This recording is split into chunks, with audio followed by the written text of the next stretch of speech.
शिवराज चौहान मुर्दाबाद मुर्दाबाद मुर्दाबाद। अरे एमपी गवर्नमेंट मुर्दाबाद मुर्दाबाद मुर्दाबाद। अरे राजस्थान गवर्नमेंट मुर्दाबाद मुर्दाबाद मुर्दाबाद। अरे संघ परिवार के गुंडों को जेल में डालना होगा डालना होगा डालना होगा। एक तरफा कार्रवाई मंजूर नहीं मंजूर नहीं मंजूर नहीं। एक तरफा कार्रवाई मंजूर नहीं मंजूर नहीं मंजूर नहीं। हिंदुत्व गुंडों के खिलाफ कार्रवाई करना होगा करना होगा करना होगा। अरे हिंदुत्व गुंडों के खिलाफ कार्रवाई करना होगा करना होगा करना होगा। अरे संघ परिवार होश में आओ होश में आओ होश में आओ। अगर होश में नहीं आए तो होश में लाएंगे हम लोग आएंगे हम लोग आएंगे हम लोग। ये गुंडागर्दी नहीं चलेगी नहीं चलेगी नहीं चलेगी। हमारे मुल्क में संविधान चलेगा संविधान चलेगा संविधान चलेगा। अपनी मर्जी से गुंडागर्दी करना बंद करो बंद करो बंद करो। कानून को हाथ में लेना बंद करो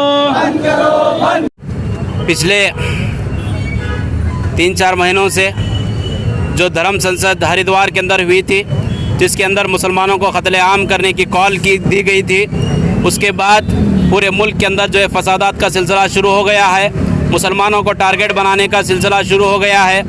आज संघ परिवार जो 2-3% इस मुल्क के हैं, आज हर हिंदू त्यौहार को जो है आज जो है मुसलमानों के ख़िलाफ़ हेट के लिए इस्तेमाल कर रहे हैं। ये त्यौहार जो है खुशी मनाने के लिए होते हैं, ये त्यौहार जो है आपस में खुशी बांटने के लिए होते हैं। ये संघ परिवार के लोग आज मस्जिदों के ऊपर हमला कर कर, आज जो है दरगाहों के ऊपर हमला कर कर जो है त्यौहारों को सेलिब्रेशन करने की कोशिश कर रहे हैं। पॉपुलर फ्रंट ऑफ इंडिया आज पूरे मुल्क के अंदर, पूरे मुल्क के हर शहरों के अंदर जो है ज़मीन पर उतरकर इन संघ परिवार वालों को वार्निंग दे रहे हैं हम लोग कि तुम्हारा जुल्म अगर नहीं रुकेगा, अगर तुम्हारा जुल्म अगर जारी रहेगा तो आने वाले दिनों के अंदर जो है बड़ा सख्त चैलेंज आपके अंदर मिलेगा।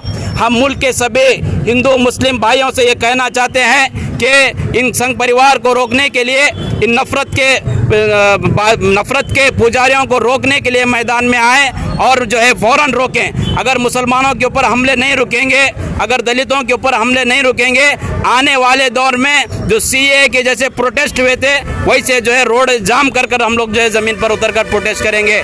हम लोग मुंबई गवर्नमेंट से भी कहना चाहेंगे, तुम्हारे हेट मोंगर की वजह से, तुम्हारे नफरत की वजह से, राम सेना के मुतालिक की नफरत की वजह से 20 कंपनी जो है बेंगलुरु छोड़कर गए हैं। हज़ारों जो है नौजवानों को जो है अनएम्प्लॉयमेंट होना पड़ा है। अभी रिपोर्ट आई है सऊदी के अंदर, दुबई के अंदर, कतर के अंदर जो है इंडिया के गोश्त को खाना भी लोग बंद कर दिए हैं, क्योंकि उनको मालूम हो गया है इंडिया का जो भी गोश्त आ रहा है वो पूरा हराम कट होके आ रहा है। इसीलिए सभी अरबी लोग, सभी वहाँ पर रहने वाले दूसरे देश के लोग जो है खाना भी बंद कर दिए हैं। इससे जो है मुल्क का ही नुकसान होगा।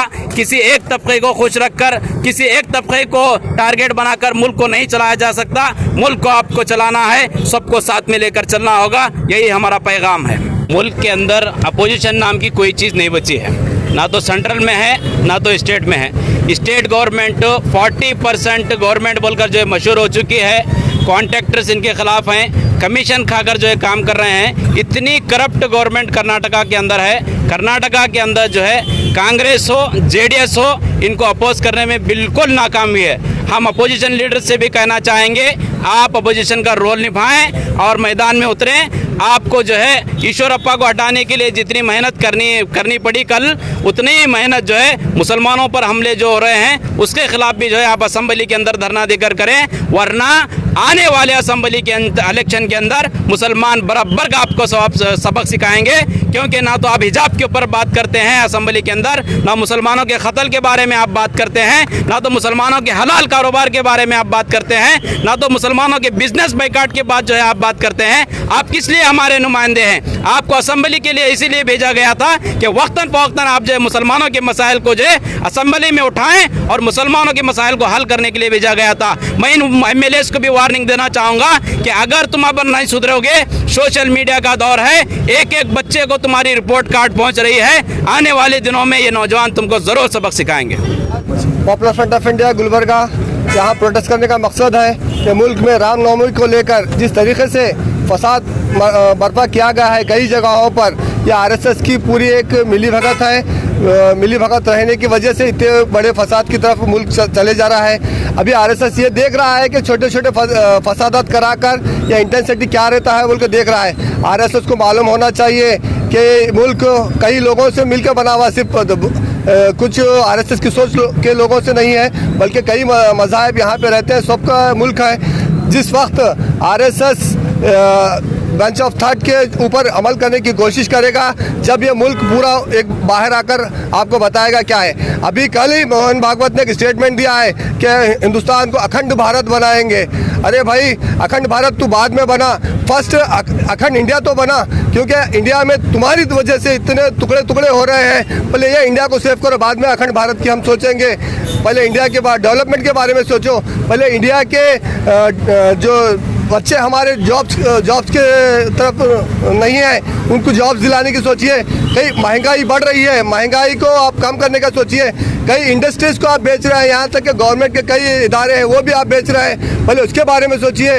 ये हिंदू मुस्लिम करना बंद करिए और हिंदुओं को मुसलमानों से लड़ाने की कोशिश जो आप कर रहे हैं, आप कुछ 3% है सिर्फ, ये बमन दलितों और आदिवासियों को आगे कर रहा है। दलितों और आदिवासियों से भी हम अपील करते हैं कि आप उनके चंगुल में ना आए। वो आपके हालात को कभी बढ़ने नहीं देंगे, सिर्फ और सिर्फ मुसलमानों के लिए आपको खिलाफ इस्तेमाल कर रहे हैं। ये आपको कभी ना कभी फिर वही हालत पे लाएंगे जब आपकी औरतें ऊपर कपड़ा पहनकर नहीं फिरती थी, आपको गाँव में आने नहीं दिया जाता था। लेकिन अभी भी आपको वक्त है। मैं तमाम ये दलित भाइयों से मैं अपील करता हूँ कि आरएसएस का अपोज करें, और तमाम मैं मुसलमानों से भी अपील करता हूँ कि इससे पहले कि ये लोग आपके घरों तक आए, आप उनको उनकी जगह पर जाके रोके, वरना वो दिन दूर नहीं, ये लोग हर एक के घर तक आकर आपको पेंशन दे देंगे। तो इसलिए हम लोग यहाँ पे एक प्रोटेस्ट करे हैं, और मैं तमाम लोगों का शुक्रिया अदा करता हूँ जो यहाँ पर आए हैं और इस प्रोटेस्ट को कामयाब किए हैं।